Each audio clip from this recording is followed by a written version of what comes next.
Mufussy and Galeer, the kings of the ring. Dropkick the Commute, we're just getting started still.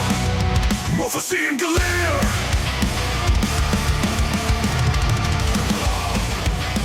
Hello everybody and welcome to Dropkick and Commute, the only podcast on the internet where two white dudes talk about wrestling and one of them is in a car. I'm MrGaleer, joined by my co-host Mufussy.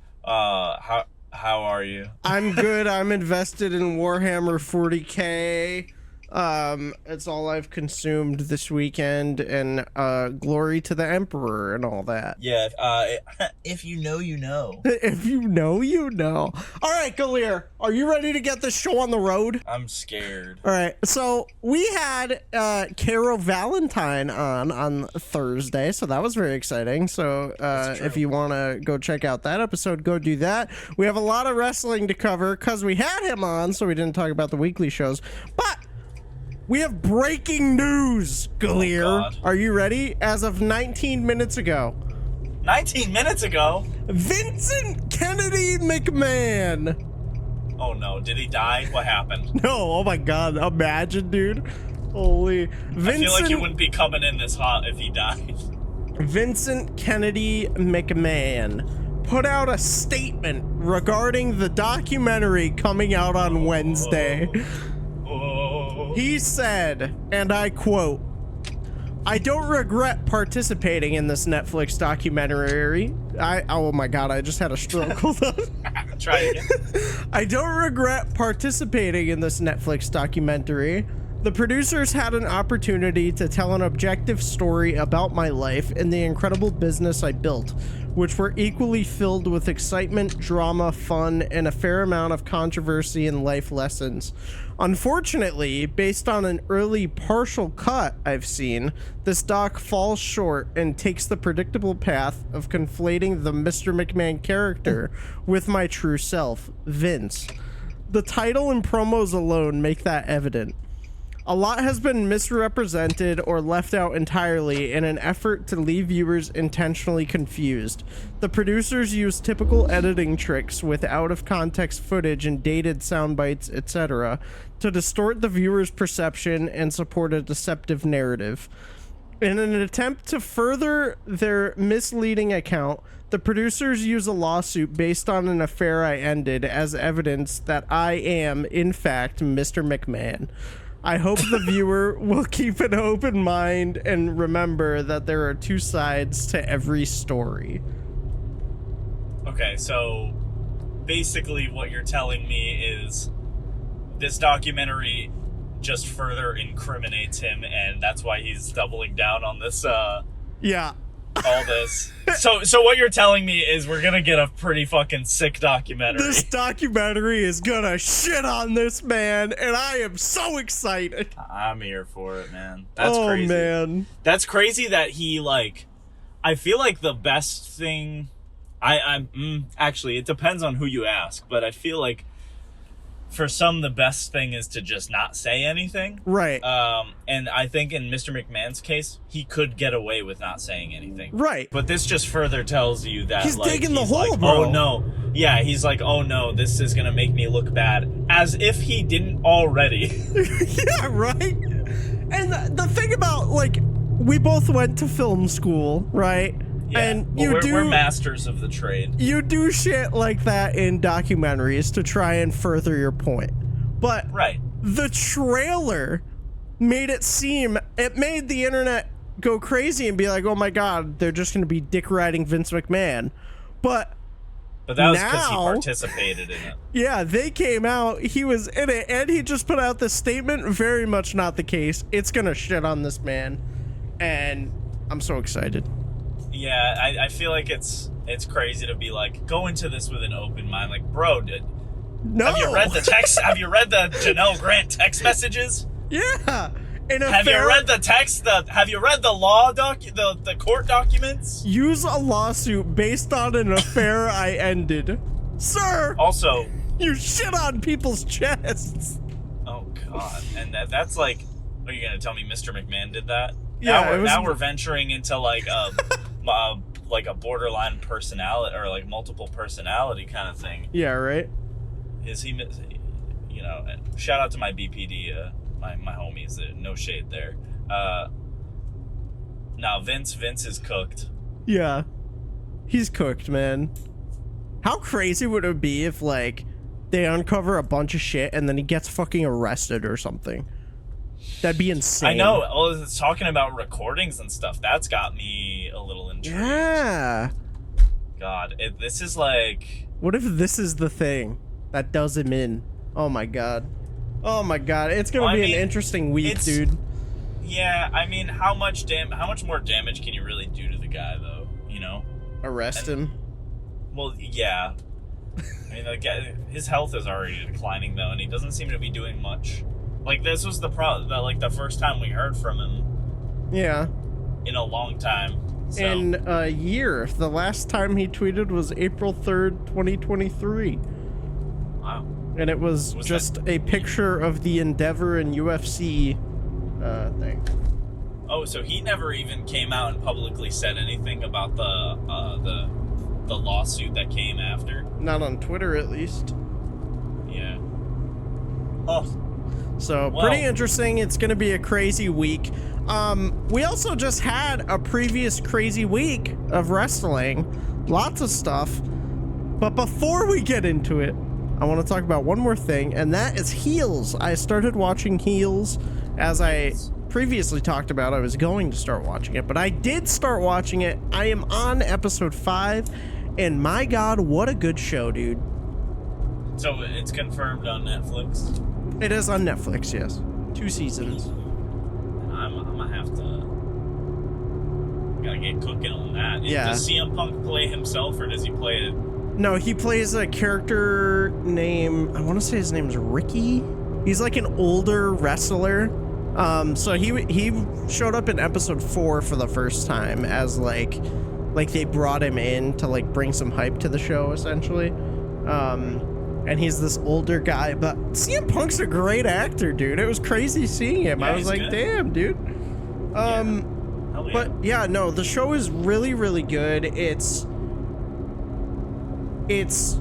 really goes deep into like the behind the scenes and like all the, because that's what it's about, you know. They're running a wrestling promotion, and it shows like the other side of it that like casual viewers might never see, like if they don't watch documentaries or like, you know, watch podcasts and stuff like this.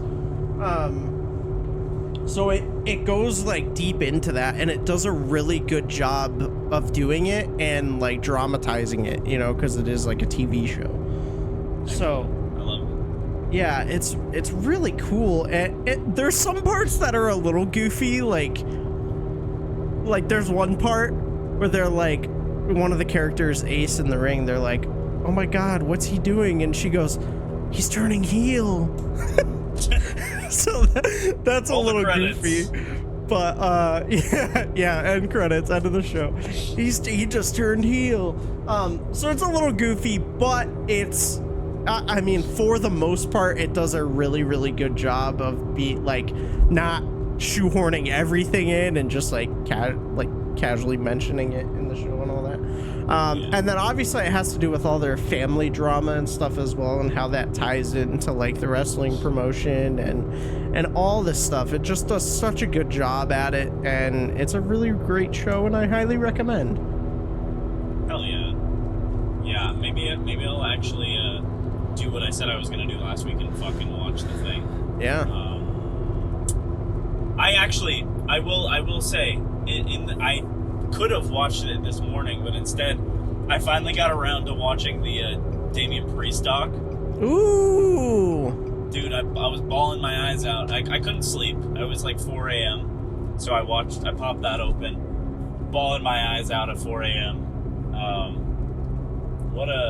It was a great documentary. Story. His story is fuck you insane. Fuck you people for saying he sucks. Yeah. That man, like, I don't know, man. He's a star. He worked real fucking hard to get to where he is. Do you know how many people do that in wrestling? A lot of them. Yeah. But he like fucking was at the bottom, the lowest of lows. Yeah. Homeless, living in his car. fucking went for it, and it's crazy. It's so good. That's one I recommend for sure. But Very, very good doc. WWE kills it with their docs, man. they always do. All right, let's hop into some of the wrestling for the week. We're not going to cover everything because there was a lot. We have Raw and literally the whole week because we didn't talk about any of it. Yeah, so. my brother in Christ, I'm a keep it $150 with you. I watched everything last week. I don't remember a goddamn thing. Dude, there's so much from the beginning I Wrestling don't remember. is like, I feel like everything in wrestling comes in like short-term spurts. Yeah.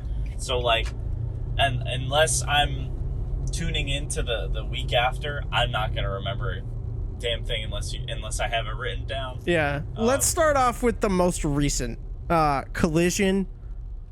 Coliseum. Right into it. Dustin and Sammy title defense. Oh my God, what a match. When they said it was gonna be a bunkhouse match, I was like, hell yeah, they did one. During COVID. It was Dustin and QT versus Butcher and the Blade, and that was like, I swear the match went like 20 minutes. Yeah. It was like one of the most insane matches I had ever seen in the pandemic era, and I remember it made me want to watch the weekly product, and I was like, really? This is like, because this was back when we were getting pay-per-view quality like every week, right, from AEW, even with no crowd. So like all the good stuff that they were doing. Yeah. Now these guys killed it. Like everybody, both teams. Yeah. So it was Dustin and Sammy versus Undisputed Kingdom, Matt Taven and Mike Bennett. This was in Springfield, Mass. I could have went. Oh, dude, I could have went. I know.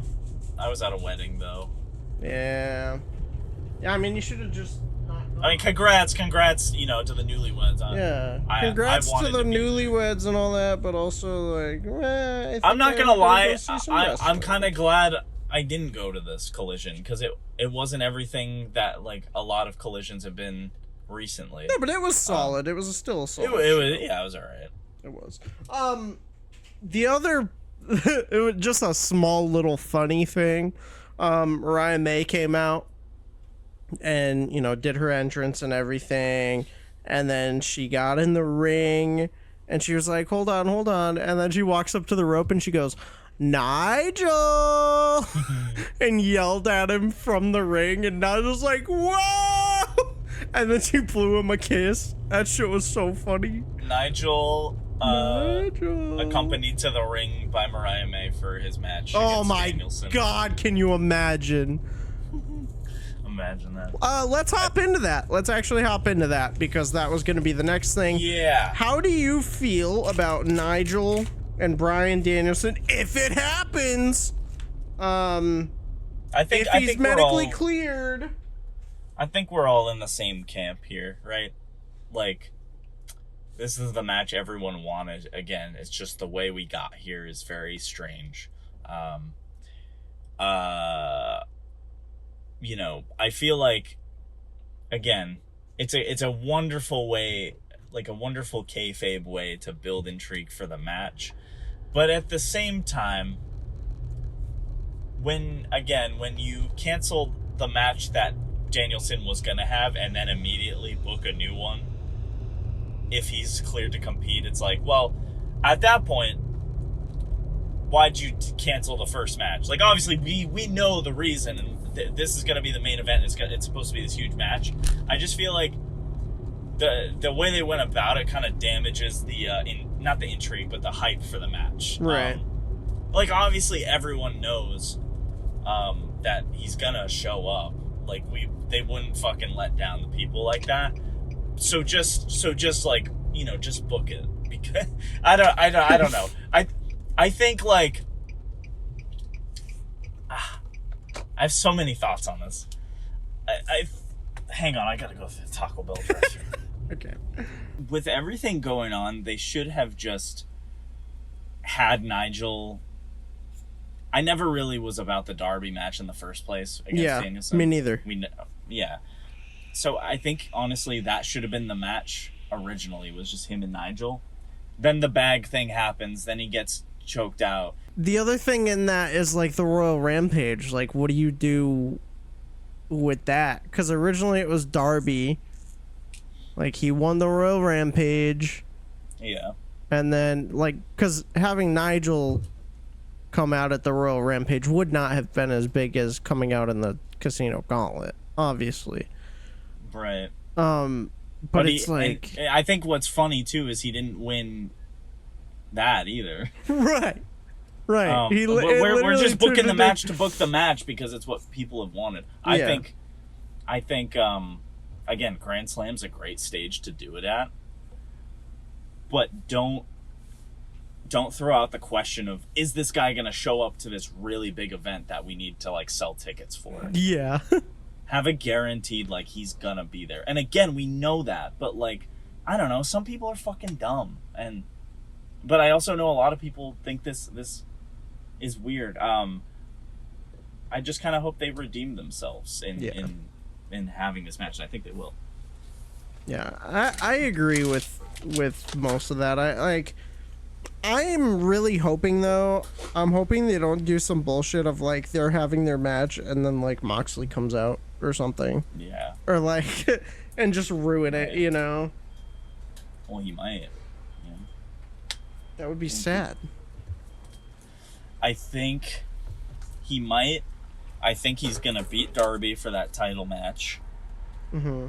I really do. A lot of people are saying don't. I think he's going to, as much as people are saying, like, someone he wants to retire with someone from Washington, Yeah. Darby is that guy. Having Mox retire him would still be, like, special, in my opinion. It would be special because, again, you know, they're former teammates. They have had so many good matches. Right. I think a lot about when they had to vacate the title because of CM Punk. They did a whole tournament. Yeah. And Moxley and Danielson faced each other at Grand Slam. Yeah, and they had that huge match. Then they had that, and then they had the match at Revolution 2022. I'm forgetting the timeline. But they had a match at Revolution, and then that's when Regal showed up and then formed the BCC. Like, they have good matches. And so I there's no doubt in my mind that Moxley would put on a better match than Darby. Yeah. But that's also not to say that Darby wouldn't put on a really, like, awesome. Yeah, we know standard Darby match. can put on a banger still. Yeah. It's just gonna be like, you know. It's story-wise. one of those things where, like, again, there's no doubt in my mind that Nigel and Danielson will be good, and I'm sure they'll find some cool way to spin this, like, oh, is he gonna show up kind of thing. Yeah. I just think it's in the context of, like, canceling one match because he's injured, but then booking one immediately after that. It's just kind of silly to me. Yeah. No, I agree. Also, we were going to talk about is his promo on Collision. I thought it was really good. But you could also tell he was trying to fill time.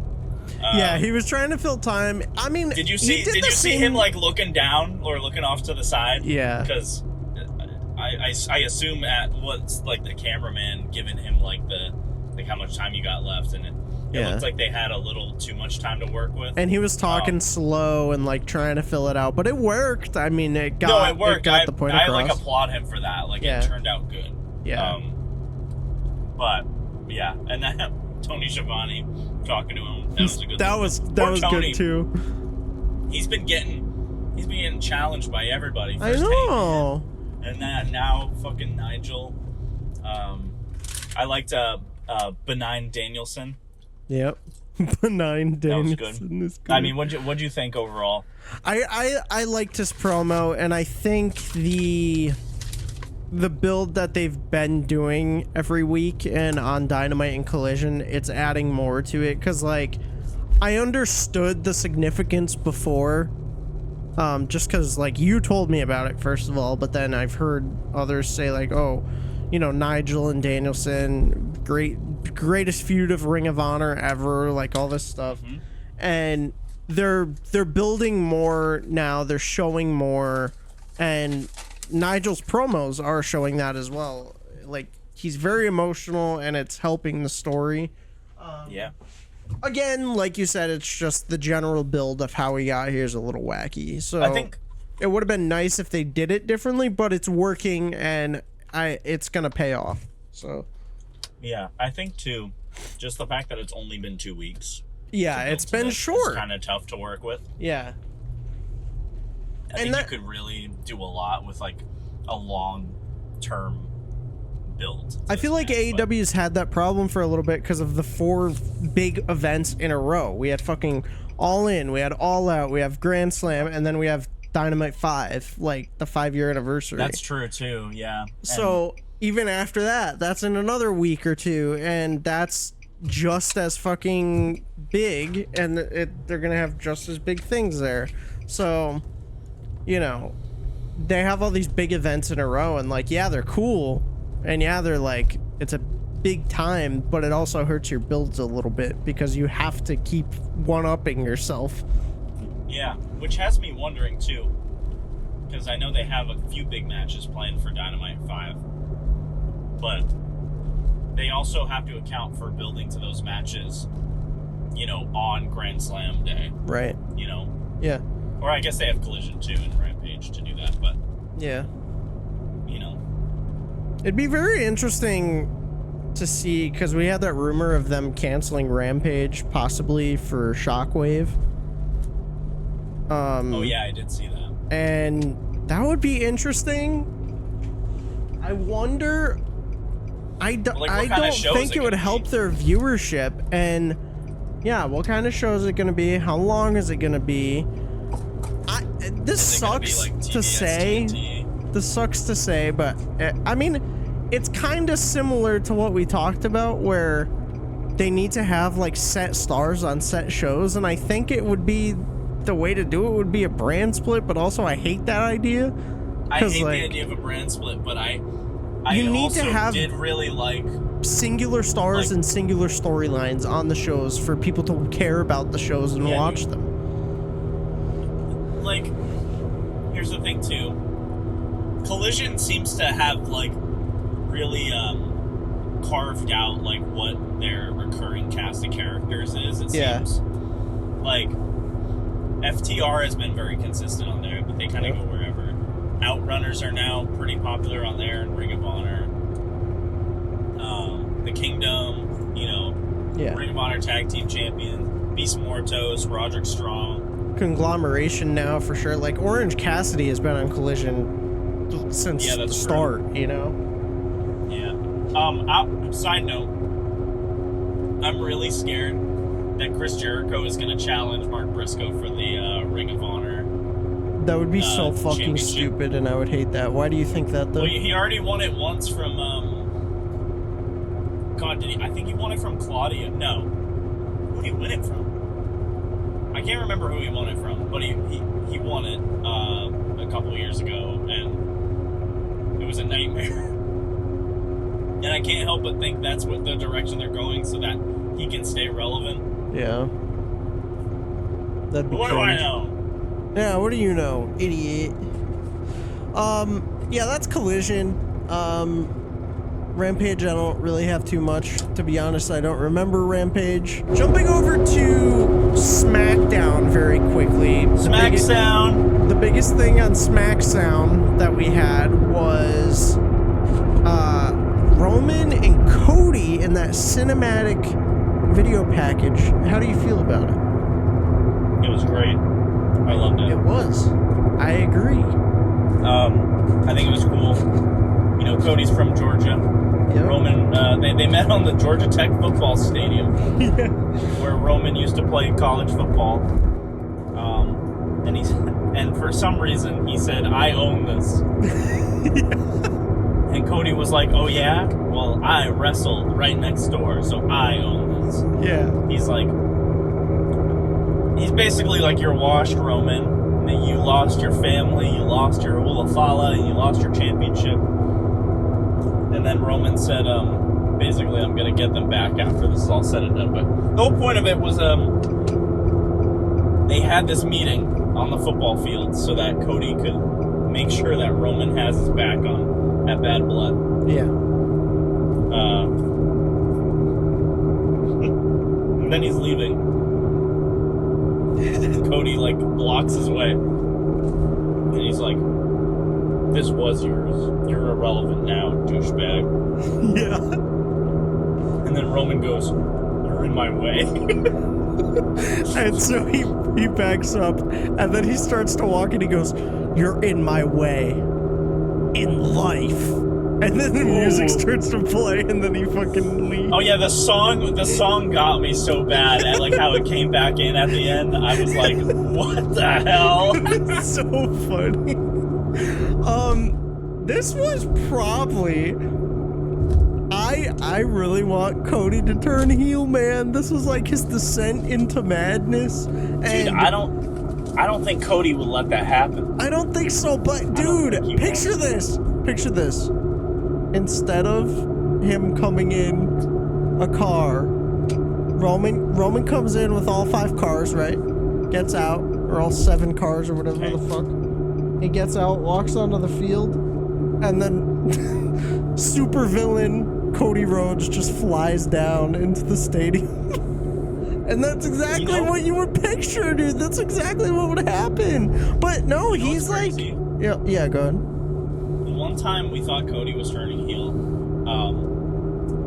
so it was, he had like a dog collar match with Brody. After Brody won the TNT championship, Cody disappeared for a while, and then he was like, dog collar match, Cody, I want you. And then Cody came back with like pitch black dark hair, like dyed his hair back, and it looked wrong, which is so funny because that's like closer to his normal hair. Right. Everyone thought he was turning heel because of the thing, but then he wasn't, and then he won the TNT title, and then he dyed his hair back a week later. I don't think he's gonna turn heel, man. I really don't. I think like, he should eventually. That would just imagine. Like we put out a video. We said he's tethered to the bloodline. His reign is meh. It's whatever. What if that's what he needs? Well, just like, what if? For sure, it would make things interesting. But I don't think I could take him seriously as a heel, and I don't think a majority of wrestling fans could take him seriously as a heel because. Do you think they would just perceive him as like crybaby, goo goo gaga? I don't really know, because again, the last time he was heel, he was kind of a nobody. He can't be an asshole. We saw Dashing Cody Rhodes and all that jazz. But I don't know. I think I just have to see it first to really know if it's working. If anything, Kevin Owens is inching closer and closer to becoming heel. Yeah, that's true. He almost hit Cody with a chair again. Yeah, he's pretty upset with him teaming up with Roman and all this shit. And you know what? I can't blame him. And honestly, poor Kevin Owens. He's getting shafted. He's getting shafted. There's a whole at the end of the day, through these last 2 or 3 years of bloodline drama, he's been having all these trust issues with Sammy, with fucking with Cody too. It's Yeah. I think we're going to see him get pushed to the brink of insanity. Heel Kevin Owens is someone I can get behind. Yeah. Heel Cody Rhodes, different story, something I'd have to see.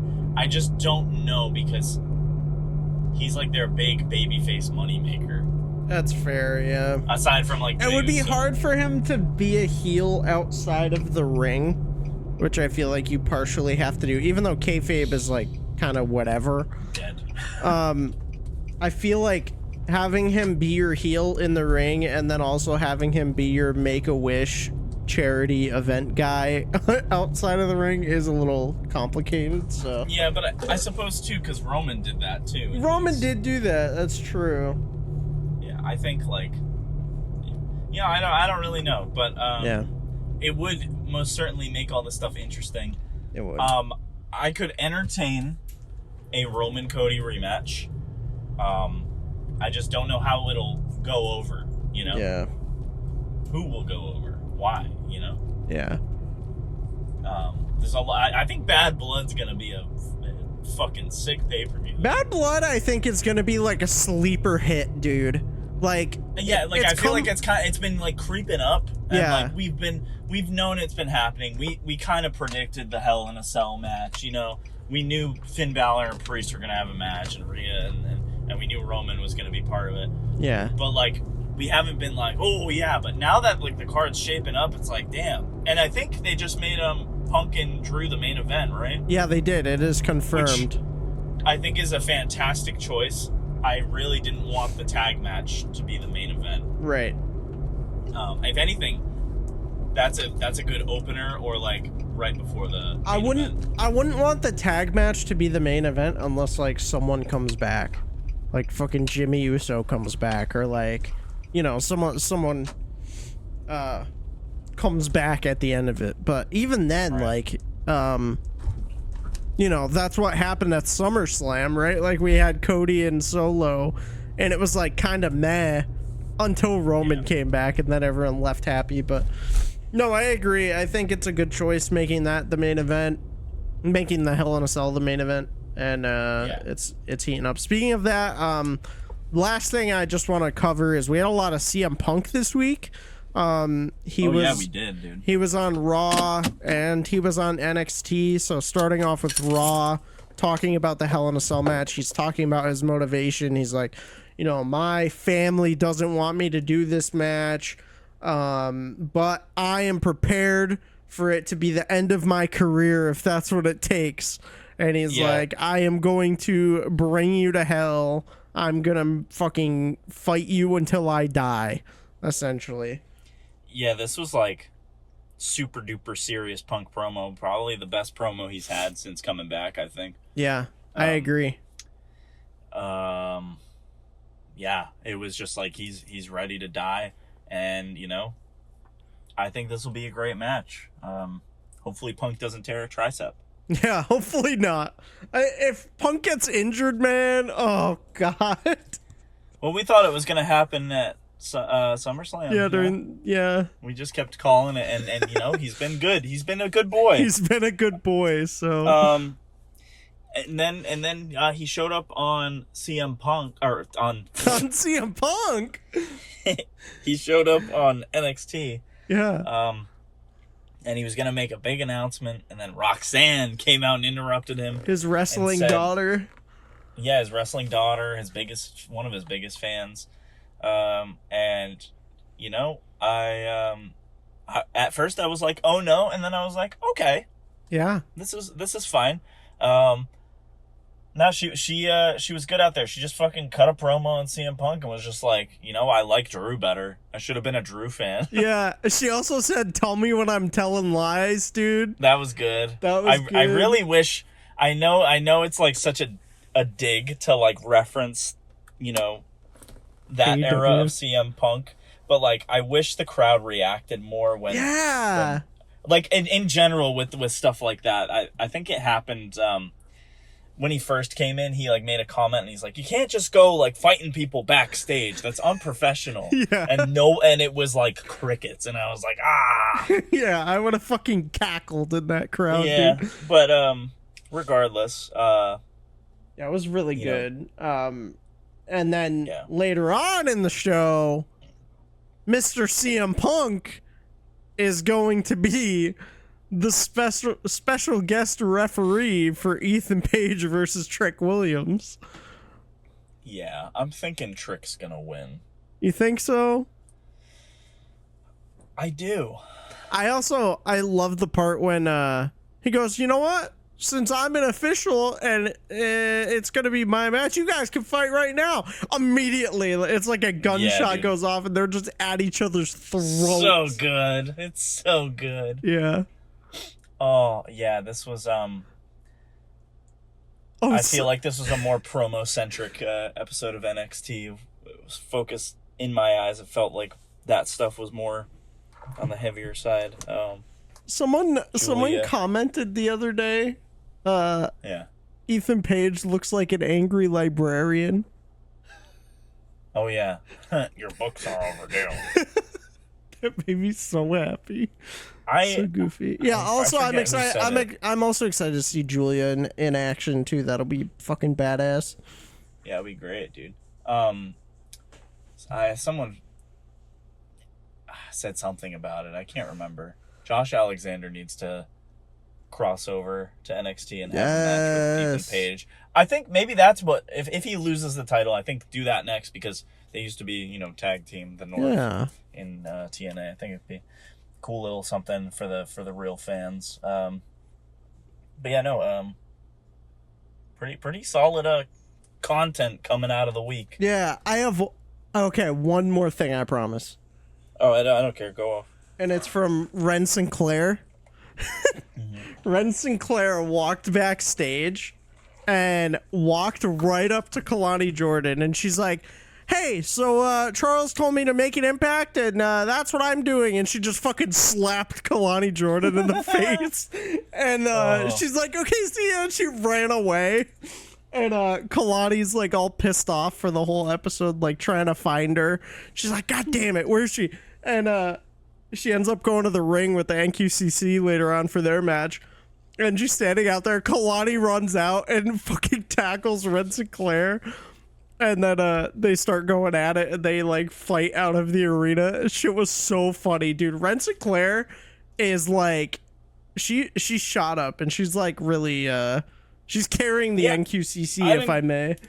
I had no clue she was people knew who she was before NXT. She was on NWA. Yeah, people keep commenting on that. Like, there's a lot of Maddie people. Renkowski. Yeah, there's a ton of people that are like, oh my god, I love Maddie. I was like, at first I was like, who the fuck is Maddie? So Maddie? I looked her up. I had to look up to see it. She has a history of I don't watch NWA, nor do I plan on it. Sorry, Billy Corgan. Yeah, me neither.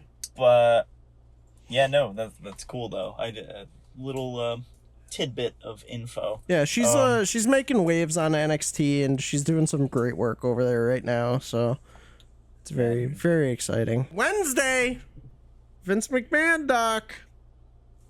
I know, man. That's pretty hype. I think that's what I'm most excited for this week. So honestly, wait, that's the same day as Grand Slam, or Grand Slam is next week? It's the same day. Oh my god, Grand Slam and Vince McMahon Doc in one day. Holy. Yeah, I'm not gonna be able to like do that. I'm gonna stay awake until 5 a.m. and then wake up at 6 a.m. Bet you fucking are, pal. All right. You know what else I am? Done with the episode. Yeah, and thankful for the drop kickers. Yo, shout out Kiro Valentine. He was here last week. Go give that episode a watch. Yeah, really great episode. Go follow Kiro as well. Guys, he's Turkish. Isn't that so cool? He's got YouTube in Turkey and in America. He is YouTube in Turkey. He basically is YouTube in Turkey, guys. So go check him out. Also, I forgot to mention on the episode, he does like a podcast with some dudes in Turkey. So, but I can't tell you the name of it for the life of me. Yeah. But go follow Kiro Valentine. No, it was a blast, and yeah, that episode is doing very well, so thank you guys so much. Don't forget to subscribe if you enjoyed it and you want to see more. Follow Instagram, TikTok, x.com, and if you want to give us money, link in the description, donate to our Ko-Fi, or don't. You can just watch as well. Whatever you guys want. So thank you again, and with that, I'm gonna give this one a beep. Nice. That was so cool. I think you're cool. Shut the fuck up. Thanks. Dropkick the commute, shining bright in the night. Join the conversation.